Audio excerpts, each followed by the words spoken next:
سر 35 سال آپ نے پولیس میں گزارے اور اس دوران آپ کے 3 شوق تھے، مصوری، سیاحت اور لکھنے کا شوق۔ سر کتنا مشکل رہا کہ اتنی مصروفیت میں ان 3 شوق جو ہیں آپ کو ان کو پالنا؟ پولیس جاب ایسی ہے جہاں ہمیں 24 گھنٹے اپنے محکمے کو دینے پڑتے ہیں۔ یہ شوق جو ہیں دب جاتے ہیں، ختم نہیں ہوتے۔ شروع میں نے بچوں کے صفحے سے کیا، جیسے ہر ایک کرتا ہے۔ پھر میں نے افسانہ نگاری شروع کی، اور مصوری کا یہ حال ہے کہ اسکول سے بھاگ کر اچھا، کلاس چھوڑ کے جنگلوں میں نکل جاتا تھا، وہاں بیٹھ کے مصوری کرتا تھا۔ ارے واہ، ارے واہ۔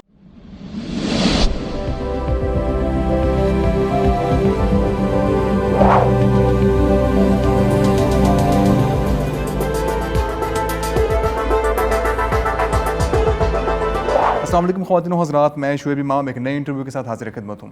دوستوں، آج ہمارے ساتھ موجود ہیں معروف سفر نامہ نگار اور سابق آئی جی پنجاب محترم طاہر انمار پاشا صاحب۔ آئیے ان سے پوچھتے ہیں کہ منظر میں اور منظر نگاری میں کتنا فرق ہوتا ہے۔ اس کے ساتھ ساتھ ہم ان سے یہ بھی جانیں گے کہ ایک بہترین سفر نامہ کس طرح تشکیل پاتا ہے۔ اس کے ساتھ ساتھ ہم ان سے یہ بھی بات کریں گے کہ ایک سفر نامے میں کتنی فکشن ہوتی ہے اور کتنی حقیقت ہوتی ہے۔ آئیے آپ کی ملاقات کرواتے ہیں محترم طاہر انمار پاشا صاحب سے۔ سر بہت بہت شکریہ سر، آپ کی تشریف آوری کا، آپ نے ٹائم نکالا ہمارے لیے۔ سر آپ کی زندگی کے تقریباً کوئی 35 سال پولیس کے محکمے میں گزرے ہیں، اور 1973 میں آپ نے اپنے پروفیشنل کریئر کا آغاز کیا، اور 2008 میں پنجاب سے آئی جی کی حیثیت سے آپ ریٹائر ہوئے، اور اس کے بعد آپ نے بینکنگ سیکٹر کو جوائن کیا۔ سر 35 سال آپ نے پولیس میں گزارے اور اس دوران آپ کے 3 شوق تھے، مصوری، سیاحت اور لکھنے کا شوق۔ سر کتنا مشکل رہا کہ اتنی مصروفیت میں، اتنے مصروف وقت میں ان 3 شوق جو ہیں آپ کو ان کو پالنا اور ان پہ کام کرنا اور ان کو انجوائے کرنا؟ آپ درست فرما رہے ہیں کہ پولیس جاب ایسی ہے جہاں ہمیں 24 گھنٹے اپنے محکمے کو دینے پڑتے ہیں، اور یہ شوق جو ہیں دب جاتے ہیں، ختم نہیں ہوتے۔ پولیس سروس جوائن کرنے سے پہلے میں بینک میں تھا، وہ بھی اسی ٹائپ کی جاب تھی، مصروفیت والی۔ اور اس سے پہلے میں یونیورسٹی میں تھا، کالج میں تھا، تو وہاں اپنے یہ شوق پورے کرتا رہتا تھا۔ تو بلکہ مجھے جیسے آپ نے بتایا، اور شاید میں نے کہیں ذکر کیا ہوا جس سے آپ نے اخذ کیا، یہ کہ میرے اس وقت سے، یعنی اسکول کے زمانے سے 3 شوق تھے۔ ایک جیسے آپ نے بتایا مصوری، اور لکھنا لکھانا، اور سیاحت۔ میں اٹک سے بلانگ کرتا ہوں، بڑا بیکورڈ ایریا ہے، لیکن ہمارا جو کالج تھا وہ بڑا ادبی ماحول تھا اس کا۔ تو شروع میں نے بچوں کے صفحے سے کیا، جیسے ہر ایک کرتا ہے۔ پھر میں نے افسانہ نگاری شروع کی، اور مصوری کا یہ حال ہے کہ میں آج آپ سے شیئر کر رہا ہوں، ڈسکلوز کر رہا ہوں اپنا ایک راز، ضرور سر، کہ میں اسکول سے بھاگ کر اچھا، کلاس چھوڑ کے جنگلوں میں نکل جاتا تھا، وہاں بیٹھ کے مصوری کرتا تھا۔ ارے واہ، ارے واہ، بہت خوبصورت۔ تو یہ شوق ایسے پورا کر لیا کرتا تھا۔ اور سیاحت جہاں تک تعلق ہے، تو وہ اٹک کے ارد گرد جو بھی ہے، مثلا اٹک فورٹ ہے، یہ وہ، اور 2-3 لنڈی کوتل چلے گئے، اس طرح وہ اپنے چھٹیوں میں پورا کر لیا۔ یا جب زیادہ چھٹیاں ہوتی تھی تو میں ایبٹ آباد، میری خالہ ہوتی تھی، میں ان کے پاس چلا جاتا تھا، وہاں پر سارے گھومتے پھرتے تھے۔ یعنی اس وقت تک تو چلتے رہے شوق ہے۔ لیکن جو ہی میں نے پولیس جوائن کی، ظاہر ہے وہاں پہلے تو ٹریننگ بڑی سخت ہوتی ہے، وہ اس میں تو انہوں نے ہمارا تقریباً دماغ چینج کرنے والی کوشش ہوتی ہے ان کی، کہ یہ اس کو سب کچھ بھول جائے، صرف پولیس یاد رہ جائے۔ تو بہرحال اس نے سب کچھ بھلا دیا وقتی طور پہ۔ میں وہی چیز میں کہہ رہا ہوں، دب سکتا ہے، ختم نہیں ہوتا۔ دب سکتا ہے، ختم نہیں ہو سکتا۔ تو جب اپنے ٹریننگ وغیرہ کے بعد اپنی ریگولر پوسٹنگز وغیرہ میری شروع ہوئیں، تو میں کچھ نہ کچھ وقت ان کے لیے نکال لیا کرتا تھا۔ مصوری کے لیے بھی جیسے ویکینڈز پہ تھوڑا بہت کر لیا، اور لکھنے لکھانے کا البتہ بالکل نہیں ہوا، کیونکہ اس کے لیے پیس آف مائنڈ چاہیے، تھنکنگ چاہیے، ایک لانگ آپ کو وقفہ ہونا چاہیے جس میں آپ تھنکنگ کریں اور پھر لکھیں۔ سیاحت البتہ کسی نہ کسی طریقے سے پوری ہوتی رہی، وہ اس طرح کے سرکاری دورے ہوتے تھے، اور میری عادت تھی کہ جہاں میری پوسٹنگ ہوتی تھی، جیسے اگر میں بہاولپور میں پوسٹ ہوا ہوں تو میں وہاں ضرور جا کے دراوڑ فورٹ سب سے پہلے دیکھوں گا، پھر میں سارے محل دیکھوں گا، پھر وہی سارے، اگر میں ڈی جی خانے پوسٹ ہوں سب سے پہلے فورٹ منرو جاؤں گا. مطلب وہ بھی سارے شوق تقریباً مقامی لیول تک، مقامی لیول پہ. ٹھیک. اچھا، اس کے علاوہ گرمیوں میں میرا روٹین تھا بچوں کو لے کے چھٹیوں میں، گرمیوں کی چھٹیوں میں جب بچوں کو ہوتی تھی تو لے کے ناردرن ایریاز میں میں نکل جایا کرتا تھا آفس سے آفیشیلی چھٹی لے کے. تو جو 7 دن کی 10 دن کی چھٹی لے کے تو نکل جایا کرتا تھا. وہ ہر سال بچے انتظار میں ہوتے تھے کہ چھٹیاں ہوں تو ہم اس سال شروع سے سال کے شروع میں پوچھنا شروع کر دیتے تھے کہ اس سال کہاں جائیں گے. تو ہم نے ناردرن ایریا سے کوئی ایسا ایریا نہیں چھوڑا جو ہم نے نہ دیکھا اور بچوں نے بھی نہ دیکھا. بہت خوب. آج کل وہ اپنے بچوں کو اسی طرح کر رہے ہیں ماشاءاللہ، کیونکہ انہوں نے اپنے والدین سے یہی سیکھا. ماشاءاللہ. اچھا، مزے کی بات ایک یہ ہے کہ مجھے جو شریک حیات ملی، بیوی ملی، اس کو بھی سیاحت کا شوق تھا. ارے واہ، ارے واہ. تو یہ شوق تو ہمارے مل گئے، تو بس یہ والا شوق تو چلتا رہا. اب یہ شوق اس طرح بھی ہوتا رہا کہ کئی دفعہ لمبی چھٹی لے کے بھی میں چلا جاتا تھا اپنے بیگم کے ساتھ. میں نے ایک بات کلیئر کر دوں کہ میں نے کوئی بھی دورہ اکیلے نہیں کیا انلیس اٹ از آفیشیل. ارے واہ. اپنی بیگم کے ساتھ کیا ہے. زبردست، زبردست. اس کی چند ریزنز ہیں. یہ نہیں کہ مطلب کہ کوئی ڈر کے مارے یا ان کو کچھ میں نے کرنا تھا تو ان کو ساتھ رکھا ہوا ہے. اصل میں ان کو بھی شوق ہے، مجھے بھی شوق ہے، تو ہماری انڈرسٹینڈنگ ہے اس سے. بالکل ٹھیک. اور اکٹھے مل کے آپ زیادہ انجوائے کریں. جی ہاں، بالکل بالکل ٹھیک. تو بلکہ ان کے وہ پولیس کلب کی ممبر تھیں تو وہ اکثر ٹرپس بناتے تھے باہر کے بھی، اور سارے وہ کہہ رہی تھی نہیں مجھے آپ سے مزہ نہیں آتا، مجھے آپ میاں کے ساتھ ہی مزہ آتا ہے. ارے واہ. تو اس طرح یعنی سیاحت کا شوق پورا ہوتا رہا. آفیشیلی میں جاپان گیا، آفیشیلی میں یو کے گیا، آفیشیلی میں امریکہ گیا. وہ ہر ایک کے بعد میرا دل کرتا تھا میں ایک لکھوں، لیکن وقت نہیں تھا. پھر جب سروس تقریباً اختتام کے نزدیک ہوئی، 6 مہینے رہ گئے، تو میں نے کہا کہ اب جب سروس ریٹائرمنٹ ہوگی تو اس کے بعد تو وقت اپنا ہوگا، پھر تو کوئی مسئلہ نہیں ہوگا، تو پھر میں کیا کروں گا. تو میرے ذہن میں آیا، سب سے پہلے مصوری آئی. ٹھیک. میں نے 6 مہینے پہلے پتہ کیا، جی پتہ کریں کون سا سب سے اس وقت کا جانا پہچانا مصور ہے. تو ذوالفقار زلفی صاحب تھے، شاید آپ نے نام سنا ہو، بڑے مشہور آرٹسٹ ہیں، آج بھی مشہور ہیں، بلکہ آج کل وہ الحمرا لاہور آرٹس کونسل کے ڈائریکٹر ہیں. زبردست. تو ان سے میں نے رابطہ کیا. میں نے کہا جی میں آپ کا شاگرد بننا چاہتا ہوں. ٹھیک ہے. انہوں نے کہا آپ آ جائیں. میں چلا گیا. انہوں نے کہا نہیں ایسے نہیں، اپنے جو کچھ بنائی ہوئی چیزیں ہیں وہ لے کے آئیں. ٹھیک. تو میں اگلے دن وہ لے کے بھی چلا گیا. انہوں نے دیکھنے کے بعد کہا کہ ہاں آپ میں جراثیم ہیں تو آپ سیکھ سکتے ہیں. تو کیونکہ اب تک کی جو مصوری تھی وہ بغیر سیکھے جو آتا تھا بنا لیتا تھا. تو بہرحال انہوں نے ایک لمبی چوڑی لسٹ بنا دی، یہ چیزیں خرید لیں آپ، مطلب اس میں برش، پینٹس، یہ وہ ہر چیز. تو انہوں نے، میں نے جا کے اگلے دن نیکسٹ ڈے جا کے میرا آفس، میں اسپیشل برانچ میں تھا، میرا آفس ساتھ ہی ادھر پرانی نارکڑ کے پاس تھا جہاں ساری چیزیں مل جاتی. تو اگلے دن جا کے میں ساری چیزیں خرید لی. بالکل ٹھیک. 6 مہینے پہلے ہی خرید لی. ارے واہ، ماشاءاللہ. تو بس اس کے بعد پھر ریٹائرمنٹ ہو گئی. اب ذہنی طور پہ ہم تیار ہو گئے کہ اب مصوری شروع کرنی ہے.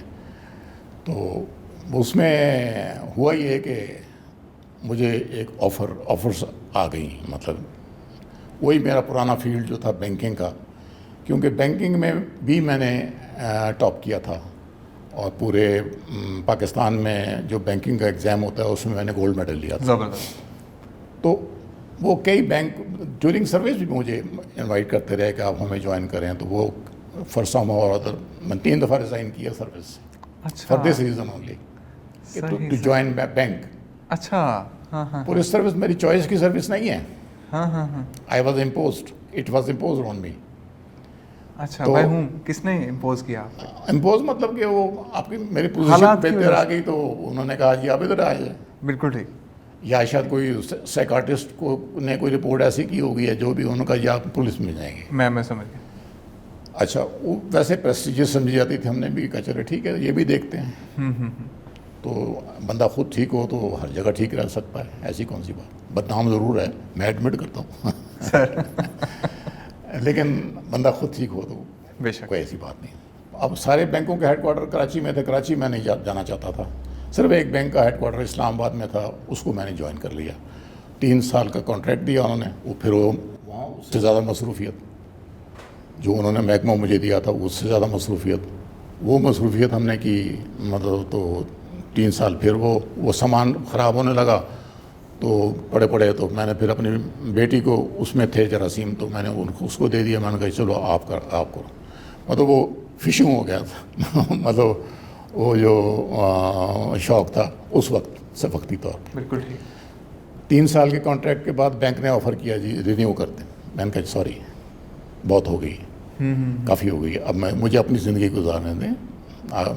38 سال آپ نے کیلکولیٹ کیا ہوا, 35 سال کے 38 سال کتنے, تقریباً کوئی 35 سال میں نے پولیس سروس کی, اس کے بعد پھر یہ لگا لیں تو 3 سال وہ بھی بینک کے بھی لگائے, 38 سال ہو گئے. تو 38 سال کے بعد تو میرا حق بنتا ہے نا ریسٹ کرنے کا اور اپنے شوق پورے کرنے کا. اس کے بعد پھر میں مصوری سے پتہ نہیں کیوں میں نے کہا کہ وہ تو اب چونکہ ایک دفعہ نہ ہو گئی ہے نا تو وہ چھوڑیں اس کو. ٹھیک. اب 2 شوق رہ گئے, لکھنے لکھانے کا اور سیاحت کا. واہ. سیاحت اب میں آزاد تھا, نہ چھٹی لینی پڑنی تھی نہ کوئی اور مسئلہ تھا. تو اب لکھنا جو تھا وہ میرا فیلڈ تھا افسانہ بیسیکلی, اب وہ اس سے میل نہیں کھاتا تھا. اب میں نے سوچا کہ اس سے میل کھانے والا تو سفرنامہ نگاری ہے, تو پھر میں نے وہ اپنا لی. اب یہ ہوا کہ سیاحت اور سفرنامہ نگاری ساتھ ساتھ چلے. واہ. تو اس طرح میں یہ لکھانے. اچھا یہاں پہ میں ایک سوال کروں گا کہ آپ سے جب میری گفتگو ہو رہی تھی تو آپ نے کہا کہ میں سال میں ایک دفعہ سفر کرتا ہوں اور پھر اس کو پورا سال انجوائے کرتا ہوں. بالکل. میں یہ چاہ رہا ہوں کہ آپ ہمارے ناظرین کو بھی بتائیں کہ آپ سارا سال کس طرح انجوائے کرتے ہیں. دیکھیں کتاب ایک دن میں تو نہیں لکھی جاتی. بالکل ٹھیک. کتاب کو لگتے ہیں, آپ دیکھیں آپ جب کوئی چیز دیکھ لی ہے نا, مثلاً توپ کاپی پیلس میں میں نے حضور کا جبہ مبارک دیکھا, اس وقت دیکھ لیا, ذہن میں محفوظ ہو گیا. اب جو قاری ہے, جو پڑھنے والا ہے, ناظر تو نہیں کہیں گے, قاری کہیں گے, وہ اس کو آخر اس کے بارے میں کچھ بتانا تو ہے نا, یہ کہاں سے یہاں کیسے پہنچا, حضور کے جسم سے اتر کے یہاں کیسے پہنچا, تو اس کے لیے ریسرچ کرنی پڑتی ہے. بے شک. تو ریسرچ کوئی آسان کام نہیں ہے. ڈیفینیٹلی. تو آپ کو پتہ نہیں کتنی کتابیں ٹٹولنی پڑتی ہیں, کتنی کھنگالنی پڑتی ہیں. تو اس ایک چیز کے لیے آپ کو 1 ہفتہ بھی لگ سکتا ہے, 10 دن بھی لگ سکتے ہیں. تو 10 دن وہ ہو گئے. پھر حضور کی تلوار ہے, اس کے بارے میں 10 دن لگ سکتے ہیں. پھر اس طرح مطلب ہر جگہ آپ کا ہے. ایون ٹاپ کاپی پیلس جو ہے اس کا اپنا جو ایک ہسٹری ہے پوری, بالکل ٹھیک, اس کو ٹریس کرنا. پھر یہ براڈر سینس میں اگر کہیں تو سلطنت عثمانیہ ہے, عثمانیہ, بالکل ٹھیک, تو اس کی اپنی ہسٹری ہے. یہ کیسے خلافت یہاں کیسے آئی, اس کو ٹریس کرنا. تو کتاب چلتی ہے. سفر 15 دن کا ہوتا ہے, کتاب 1 سال چلتی ہے. واہ. تو شروع سے شروع ہوتا ہوں تو میں سفر میں ہوتا ہوں پورا سال. بالکل ٹھیک. میں ساتھ ساتھ چل رہا ہوتا ہوں. میں سمجھ رہا ہوں. میرے ذہن میں ہوتا ہے کہ میں وہاں پر موجود ہوں, اور وہ سال میرا سفر میں گزر جاتا ہے. بالکل ٹھیک. میں کلیئر ہو گئی ہوگی بات. سر آپ نے کہا کہ جو ہمارے یہ سفر نامے ہوتے ہیں ان کی بھی اقسام ہوتی ہیں, تو میں یہ جاننا چاہ رہا تھا کہ آپ اپنے تجربے سے اور اپنے مشاہدے سے ہمیں ضرور بتائیں کہ وہ اقسام کون کون سی ہوتی ہیں, اور آپ نے پھر منظر اور منظر نگاری میں فرق بھی ہمیں بتایا آف دا کیمرہ. تو میں چاہ رہا تھا ہمارے ناظرین کے ساتھ بھی وہ شیئر کریں. اچھا بڑا خوبصورت کوشچن ہے. بہت شکریہ سر. اصل میں نے جب سفر نامہ نگاری شروع کی تو اس وقت ایک یورپ میں بحث چل رہی تھی کہ آیا سفر نامہ فکشن ہے یا حقیقت ہے. ٹھیک. جو فکشن کے حق میں تھے وہ بڑے مشہور سفر نامہ نگار تھے. مطلب ایک خاتون تھی, بلکہ دونوں خواتین تھیں. ایک جرمنی کی جینو اور ان کا امریکہ کا دورہ کا جو سفر نامہ تھا وہ دنیا کا بیسٹ سیلر رہا ہے. اچھا. اس کا ویو, اور لتھوینیا کی ڈاکٹر ڈالیا اس کا ویو, اس کے بھی سفر نامے بڑے مشہور ہیں. اس کا ویو ایک ہی تھا کہ یہ فکشن ہے. ان کا کہنا یہ تھا کہ جب تک اس میں کہانی شامل نہیں ہوگی تو قاری جو ہے اس کو انٹرسٹ نہیں رہے گا. ایک یہ اسکول آف تھاٹ تھا. ٹھیک, ایک قسم یہ ہو گئی جیسے میں نے آپ کو بتایا. بالکل. ایک قسم وہ ہے جو حقیقت کو حقیقت بیان کرتی ہے. جو دیکھا ہے وہی لکھنا ہے, اس کی ریسرچ کر کے اس کے بارے میں لکھنا ہے, اور جو جانے والا ہے آئندہ اس کے لیے ایک راہ بری آپ نے مہیا کرنی ہے. بالکل ٹھیک. یہ الگ ہے. اس میں اگر آپ مطلب ایک جا رہے ہیں, اب بڑے مشہور کھنڈرات ہیں ایم ایس ایس کے ترکی میں, وہاں پر جا رہے ہیں, آپ ان کو بیان کر رہے ہیں, وہ اس ساتھ ہی لکھ دیتے ہیں جی وہاں ایک لڑکی نے مجھے دیکھا اور میرا عشق شروع ہو گیا اور یہ ہو گیا. تو یہ کیا چیز ہے؟ کچھ سفر نامہ نگار ایسے کرتے ہیں. تو وہ ہوتا ہے فکشن کو اس میں شامل کرنا. تو لیکن میرے لیے سب سے آسان موقع تھا یہ اس کا کہ میں اس کو کر سکتا, کیونکہ میری بیسک فیلڈ افسانہ نگاری تھی, میں ایزیلی اس کو کر سکتا تھا. لیکن نہیں, میں نے کہا نہیں, میں چاہتا تھا کہ میری کتاب کو, میری جو بھی میں لکھوں اس کو ایک ریفرنس بک کے طور پہ یوز کیا جائے, اس میں کوئی چیز غلط نہ ہو. اس کے لیے میں ریسرچ کروں, اور ریسرچ کر کے, اور جو اس کے بعد جانے والا ہو اس کو آسانی ہو. اس کی میں تھوڑی سی ایک مثال دوں گا. قاسم علی شاہ صاحب میرے محترم ہیں اور میں ان کو بہت عزت دیتا ہوں. انہوں نے بغیر مجھے جانے اپنے ایک پروگرام میں, ان کا گفتگو پروگرام ہوتا تھا ٹی وی پہ, اس میں پروگرام کے آخر میں ایک کتاب کا ذکر ضرور کرتے تھے. انہوں نے جو میرا پہلا سفر نامہ تھا, پہلا سفر نامہ میرا ازبکستان کے بارے میں تھا, وہ دکھایا. ٹھیک. دکھا کے تو اس کی تعریف کی, اور تعریف کر کے تو انہوں نے اچھا مجھ تک یہ بات نہیں تھی پتہ, اور مجھ تک یہ 4 مہینے بعد مجھے پتہ لگا یہ ایسا پروگرام ہوا, کیونکہ وہ بھی میرے پبلشر نے بتایا کہ یہ اس طرح پروگرام ہوا. پھر وہ مجھے ملا. اب میرے دل میں اشتیاق ہوا ان سے ملنے کا. ایک شخص بغیر جانے ایک چیز کو تعریف کر رہا ہے تو کس وجہ سے کر رہا ہے. پھر انہوں نے ایک ولاگ کیا. ان کا ماشاءاللہ ان کی بہت فالوئنگ ہے, ان کے بڑے اچھے چینلز ہیں, بے شمار چینلز, یہ بھی انہی کا چینل ہے. تو آئی ایم گریٹفل ٹو ہم کہ انہوں نے مجھے موقع دیا یہاں آنے کا, اور اس فاؤنڈیشن کا. اور فاؤنڈیشن بہت اچھے کام کر رہی ہے, اس میں کوئی شک نہیں ہے. اور آج کی نئی نسل کو اس قسم کی فاؤنڈیشنز کی ضرورت ہے. بے شک. کیونکہ بے روی آج کل جو ہے جس طرح ہے اس کو کس طرح ٹھیک کیا جا سکتا ہے. یہی وجہ نہیں ہے کہ قاسم علی شاہ صاحب ہر کالج میں, ہر یونیورسٹی میں مقبول ہیں, وہاں پر بلائے جاتے ہیں, پولیس میں بلائے جاتے ہیں, آرمی میں بلائے جاتے ہیں. مطلب کوئی انسٹیٹیوشن ایسا نہیں ہے جہاں پر ان کو انوائٹ نہ کیا جاتا. کوئی شک. پاکستان کے میرا خیال ہے نمبر 1 اصلاحی مقرر. بے شک. تو بات تھوڑی سی یہ جملہ مدرجہ تھا. تو انہوں نے ایک ولاگ میں کہا کہ جب میں وہ غالباً شاید 2017 میں ایجپٹ گئے تھے, تو وہ کہنے لگے کہ اس میں ذکر کیا انہوں نے کہا کہ میں جب پہلی دفعہ مصر گیا تو میں نے ان کے کوئی دوست تھے, ان کو کہا کہ مجھے مصر کے بارے, مصر نہیں, ازبکستان. مصر تو بعد میں گئے ہیں نا. جی مصر تو وہ ازبکستان گیا. تو میں نے ایک دوست سے پوچھا کہ اس کے بارے میں کوئی بکس ہیں, تو 2-3 بکس انہوں نے مجھے دی, اس میں سے میری انہوں نے سلیکٹ کر لی. اچھا, سلیکٹ کرنے کے بعد وہ کہتے ہیں کہ وہ کتاب میری ہم سفر تھی. جہاں سفر میں ہوتا میرے بیگ میں ہوتی تھی, رات کو لیٹتا میرے بستر میں سرانے ہوتی تھی, سائڈ ٹیبل پہ ہوتی تھی, اور میں جہاں جاتا تھا وہ کتاب کھول لیتا تھا, اور اس جگہ کے بارے میں مجھے پہلے سے علم ہوتا تھا یہ کیا ہے, اور اس جگہ کے دیکھنے کا لطف دوبالا ہوتا تھا. تو اس سے بہتر اور میں کیا ان کی تعریف کروں کہ انہوں نے کیا پایا. بالکل ٹھیک. تو میں چاہتا ہوں کہ اس طرح کی کتاب ہونی چاہیے. اور یہ دوسری صنف ہے.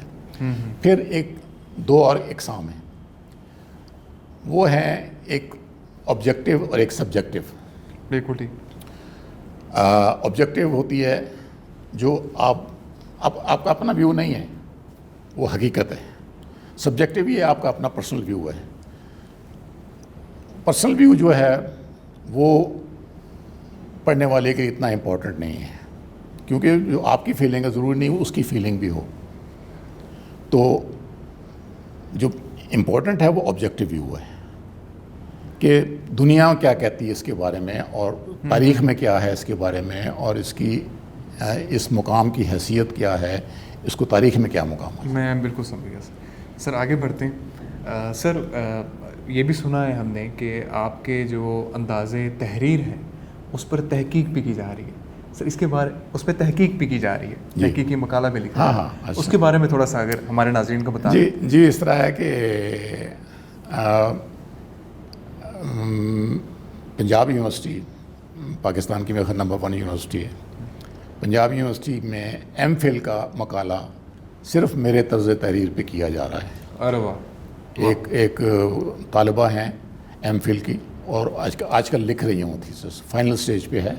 انہوں نے میرا انٹرویو وغیرہ کر لیا, ہر چیز کر لی ہوئی ہے, اور میرا اینی ٹائم وہ ہو جائے گا اور وہ ایم فل پاس ہو جائے گی. بالکل ٹھیک. تو مطلب اگر کہتے ہیں نا کام بولتا ہے, میں نے کسی کو نہیں کہا. اچھا پھر اسی لڑکی سے مجھے پتہ لگا کہ ایک اور تھیسس لکھا جا رہا ہے. میں نے پوچھا وہ کیا؟ کہتے جی ایک اور جو ہمارے استاد ہیں انہوں نے مقالہ لکھنے کو دیا ہے ترکی کے سفر نامے. صحیح. سارے سفر ناموں پہ آپ ایک مقالہ لکھیں. ٹھیک. اس میں جو میری کتاب ابھی جو ریسنٹ چھپی ہے اس کو نمبر 1 رکھا ہوا انہوں نے. بہت خوب. مطلب ایک وقت پہ 2 مقالے پنجاب یونیورسٹی میں لکھے جانا ایک فخر کی بات ہے. بڑے اعزاز کی بات ہے سر. سر آگے بڑھتے ہیں. سر میں چاہ رہا تھا کہ آپ اپنے سفر ناموں کے نام لے لیجئے, اور تاکہ ہم اس کی پکچرز بھی ہم دکھاتے جائیں گے ہم انٹرویو پہ, اور اس کے ساتھ ساتھ جو آپ کی کتابیں یہاں پہ موجود ہیں اس میں سے کچھ جملے, کوئی پیراگراف اگر آپ پڑھ کے ہمارے ناظرین کو سنانا چاہیں تو. سب سے پہلا جو میں نے سفر کیا تھا یہ ریٹائرمنٹ کے بعد, مطلب 38 سال کے بعد, وہ ازبکستان کا کیا تھا. ٹھیک. اس کی سب سے پہلی کتاب ہے یہ ازبکستان, یہ والی کتاب ہے. تو اس میں ازبکستان, امام بخاری اور امیر تیمور کا دیس, یہ پہلا سفر نامہ تھا. ٹھیک. دوسرا یہ ہے ترکی میں پاشا. ترکی میں پاشا. ٹھیک. اب تیسرا سفر نامہ جو ہے وہ ایجپٹ کے بارے میں, وہ اس وقت زیر طباعت ہے. صحیح. اور ماشاءاللہ فاؤنڈیشن کے زیر طباعت ہے. سر ہمارے لیے ہونا ہے. جی.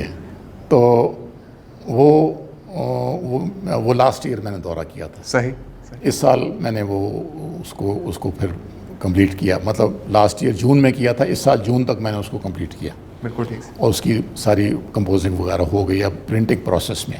تیسرا وہ ہو گیا. تو انشاءاللہ تعالیٰ وہ بھی جلد میں پڑھنے کو. اچھا, تو اب مزے کی بات ہے کہ میں اس سال کا پروگرام بھی بتا دوں. میرا پروگرام تھا 10 اپریل کو رشیا جانے کا. 10 اپریل کو. اس سال کا سفر نامہ رشیا کا تھا.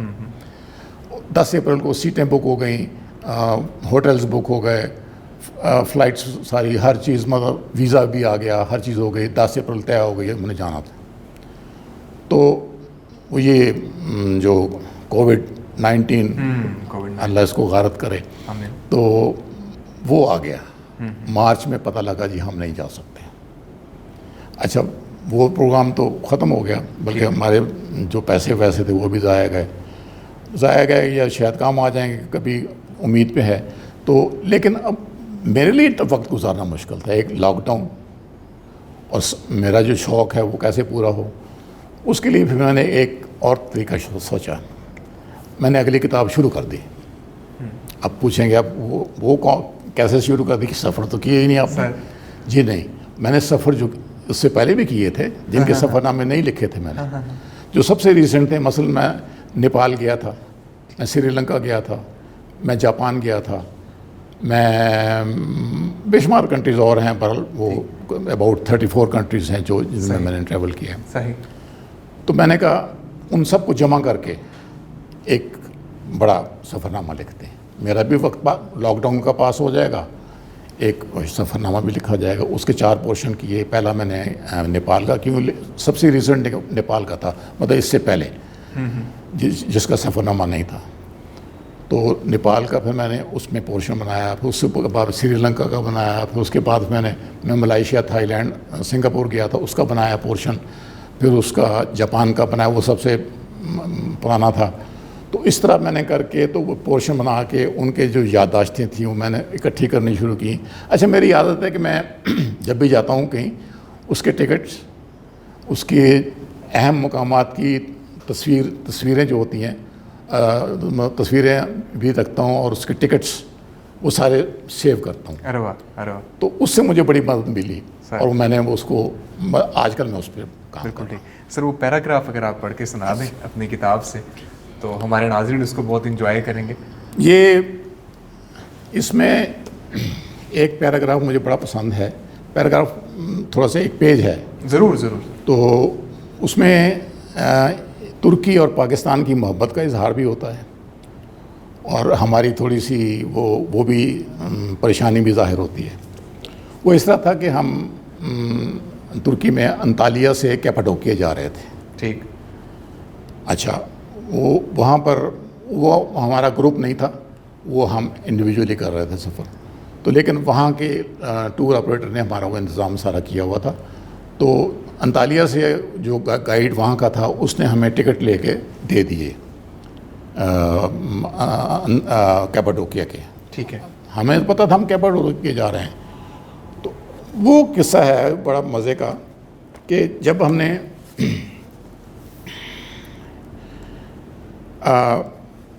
کانوں میں ہیڈ فون لگا کر میوزک سنتے ہوئے ہم نے اپنے ٹکٹ پر نظر ڈالی. ٹکٹ ترکش زبان میں تھا، چونکہ حروف ابجد انگریزی زبان میں ہوتے ہیں ٹرکی بھی کے، اس لیے انطالیہ لکھا ہوا تو سمجھ آ گیا. لیکن منزل کے حوالے سے انجانا سا نام تھا، کہیں بھی کیپاڈوکیا کا ذکر نہیں تھا. صحیح. رات کا وقت اور پردیس، ساری رات کا سفر تھا. وہ پریشان ہوئے کہ کیسے پتہ لگے گا ہم نے کہاں اترنا ہے. ارد گرد نظر دوڑائی تو کوئی سیاہ ٹائپ مسافر بھی نظر نہ آیا. سبھی لوگ ترکش تھے، جو غالباً رات کی بس سے اپنے کاروبار کے سلسلے میں جا رہے ہوں گے. شہر کا نام تو ہر زبان میں ایک ہی ہوتا ہے. ہم نے پڑوسی مسافر سے اشاروں میں پوچھا کہ ہم نے کیپاڈوکیا جانا ہے. ساتھ ہی اس کو ٹکٹ دکھایا. اس نے کیپاڈوکیا کا نام لے کر انکار میں گردن ہلا دی. ہمارے اوسان خطا ہو گئے. ہم نے کہا ہم غلط بس میں بیٹھ گئے. اس نے اپنی زبان میں کچھ سمجھانے کی کوشش کی، جو خاک بھی ہمارے پلے نہ پڑا. ہمیں یہ مصرع یاد آ گیا، زبان یار من ترکی نمی دانم نمی دانم. یہاں پر میں نے ایک یہ فقرہ، مصرع بھی غلط ہے، اس کا ایکچول کچھ اور ہے. ایکچولی میں نے پھر اس مصرے پہ ریسرچ کی تو حضرت امیر خسرو کا یہ ہے. تو یہ ہے اصل میں زبان اوس ترکی گوی و من ترکی نمی دانم چی خوش بودی اگر بودی زبانش در دہان من. اچھا، تو بات زبان پلے نہ پڑھنے کی ہو رہی تھی. ہمارے پڑوسی مسافر نے اپنے ساتھی کی مدد حاصل کرنے کے ذریعے کر کے اس کے ذریعے کچھ بتانے کی کوشش کی، لیکن دھاک کے وہی 3 بات. کوئی انگریزی جانتا ہو تو ہمیں سمجھا دے. صاف دکھائی دے رہا تھا کہ پوری بس ہماری مدد کرنا چاہتی ہے لیکن مجبور ہے. جوں جوں مذاکرات وسیع ہوتے گئے ہمارے خوف میں اضافہ ہوتا گیا. البتہ ایک نام سب کی زبان پر تھا، وہ تھا نوشیر. نوشیر. اشاروں سے بتایا گیا کہ ہم نے نوشیر اترنا ہے، اور یہ کہ ہم درست بس میں بیٹھے ہیں. جان میں جان آئی. بعد میں علم ہوا کہ کیپاڈوکیا بذات خود کوئی شہر نہیں ہے. اوکے. کیپاڈوکیا ایک علاقے کا نام ہے، جس طرح پنجاب ہے. پنجاب میں لاہور ہے. اگر کوئی کہہ دے میں پنجاب جا رہا ہوں تو کسی کو بتائیں گے آپ نے جانا کہاں ہے. ٹھیک ٹھیک. تو یہ ایسا واقعہ تھا جو تھوڑا سا مجھے اس میں ان کی محبت بھی ظاہر ہوتی تھی، اور ہماری تھوڑی سی پریشانی. ہمارے پاس وقت ہوتا تو ہم پوری کتاب آپ سے اس طرح سنتے. بہت شکریہ. سر ہمارا ٹائم بہت مختصر سا تھا انٹرویو کا. باتیں تو اور بھی بہت ساری کرنے کو دل چاہ رہا تھا. سر ایک میں رائے لینا چاہ رہا تھا آپ کی، جناب قاسم علی شاہ صاحب کی تعلیمات پر، ان کے لیکچرز پر، اور ان کا جو کام ہے، اصلاحی کام ہے، جو فلاحی کام ہے ہماری سوسائٹی کے لیے، اس کے بارے میں آپ کیا رائے رکھتے ہیں؟ میں قاسم علی شاہ صاحب سے ان کا جسے کہتے ہیں فین ہونا، آپ کا نہیں ہوں. ان کے ٹی وی پہ میری کتاب کے دکھانے سے بھی بہت پہلے کا ہوں، کیونکہ ان کی خدمات یقینی طور پر میں آج وثوق سے کہہ رہا ہوں، اس نئی نسل کے لیے ایک سبق ہیں، ایک گائیڈ لائن ہے، ایک بیکن آف لائٹ ہیں. اور ان کا جو ایک مشن ہے نئی پود کو صحیح سمت میں لے کے جانا، ڈائریکشن، بالکل ٹھیک. بیسیکلی ہماری ڈائریکشن غلط ہے اس وقت. اس ڈائریکشن کو درست کرنے میں ان کا جو رول ہے، میں سمجھتا ہوں اس رول کو کوئی ایکول نہیں کر سکتا. بے شک. اور یہ فاؤنڈیشن جو آپ نے بنائی ہے، جہاں آپ نے مجھے آج عزت افزائی آپ نے کی میری، اور بلا کے وہ ہمارے لیے میرے لیے باعث فخر ہے کہ میں اس فاؤنڈیشن میں ہوں کہ جس نے یہ قوم کو سدھارنے کا بیڑا اٹھایا ہوا ہے. تو میں قاسم علی شاہ صاحب کا پرسنلی بھی مشکور ہوں. ان سے میری ملاقات بھی بڑی ڈرامائی انداز میں ہوئی تھی، پر وہ اگر ٹائم ہے تو بتا سکتا ہوں، اگر نہیں ہے تو ضرور سر. تو وہ اس طرح تھا کہ ان کے جب انہوں نے میں نے وہ کلپ دیکھا، وہ میری تعریف کرنے والا، تو میں ان کو میں نے میسج کیے، ان کے ویب سائٹ ڈھونڈ کے سارے کیے، لیکن شاید ان تک پہنچا نہیں میں نے میسج. پھر میں نے جب دوسری کتاب چھپی تو وہ جمہوری پبلیکیشنز نے چھاپی تھی، تو اس کے مالک ہیں فروخ سہیل گوئندی صاحب. تو ان کا ایک پروگرام دیکھا تو اس میں قاسم علی شاہ صاحب بھی تھے. تو میں نے گوئندی صاحب سے فوراً پوچھا، میں نے کہا آپ ان کا نمبر ہے؟ کہنے کہ ہے. میں نے کہا مجھے فوراً دیں. اچھا، اسی وقت میں نے قاسم علی شاہ کا نمبر لے کے میں نے ان سے فون پہ رابطہ کیا. میں نے کہا میں فلاں ہوں، اور میں آپ کا صرف شکریہ ادا کرنے کے لیے آپ کے پاس آنا چاہتا ہوں، آپ اپنے ٹائم مجھے دیں. اور اس طرح انہوں نے مجھے ٹائم دیا، اور میں فرسٹ ٹائم اس فاؤنڈیشن میں آیا. اور ہمارا وہ میٹنگ آدھے گھنٹے کے لیے تھی، لیکن 2 گھنٹے چلی. ارے واہ، ارے واہ. اس میٹنگ میں انہوں نے مجھے کہا کہ آپ نے 10 کتابیں لکھنی ہیں. بہت خوب. اب یہ ان کا ایک سٹائل ہے، کسی کو مطلب کام پہ لگانے کا، ترغیب دینے کا. ہو سکتا ہے میں 2 کتاب 3 کتاب لکھواؤں گا، ٹھیک ہے، کافی ہوئی ہیں. اب ان کا کہا میں کیسے ٹال سکتا ہوں، ان کی پیشین گوئی میں کیسے ٹال سکتا ہوں. بہت خوب، بہت خوب. تو اس کا بھرم رکھنے کے لیے آج جو چوتھا سفر نامہ لکھ رہا ہوں، جس کا نام ہے دیس بدیس پھرے بنجارا. سب کچھ میں نے ذہن میں سارا اس کا بلیو پرنٹ سیٹ کر لیا ہوا ہے. That is because of Qasim Ali Shah صاحب.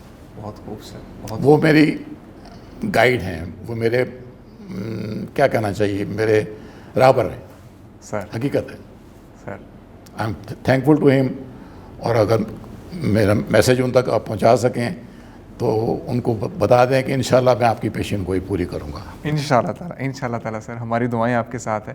اللہ تعالیٰ آپ کو ہمت دے، لمبی عمر دے. بہت بہت شکریہ سر، بہت بہت شکریہ آپ کی تشریف آوری کا. آپ نے ٹائم نکالا ہمارے لیے اور اتنی دلچسپ گفتگو ہمارے ساتھ کی.